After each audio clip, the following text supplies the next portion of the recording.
Йорт хайваннары янында йөргәндә һәр вакыт сак булырга кирәк. Кукмара районында яшәүче Рауль Семеновны кырда үгез сүзгән.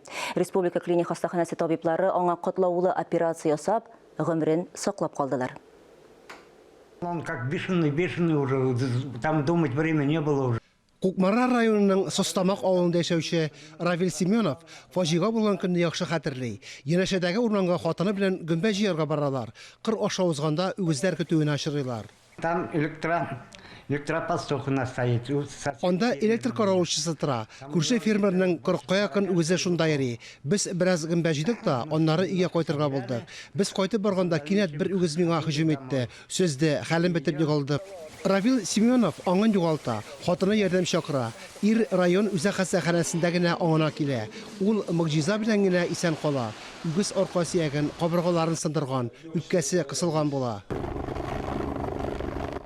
Санавиация чакыртып, ирне республика клиник хастаханәсенә китерәләр. Казанда тиз арада зыян күрүчегә операция ясарга килешәләр. Чөнки Равил Семеновның хәле начарлана бара. Табиблар бер наркоз белән операция ясарга була. Выполнена эндоскопическая операция, видеоторкоскопия. Зарарланган үпкәне тегеп, күкрәк читлегенә катлаулы операция ясалды. Кабыргаларын титан пластинкалар белән таштырдык. Операцияны травматологлар белән бергәләп ясадык. Организмда катланулар көчле иде. Хәзер ирнең гомеренә куркыныч янамый. Хастаханәдән чыгаралар. Табиблар бар киңәшләрдә үтәгәндә, Равил Семеновның 1,5-2 ай ярымнан соң үзен яхшырак хис итәчәгенә өметләнәләр. Фарис Мөхәммәтов, Булат Шакиев, Дамир Мөхәммәтханов, Татарстан яңалыклары.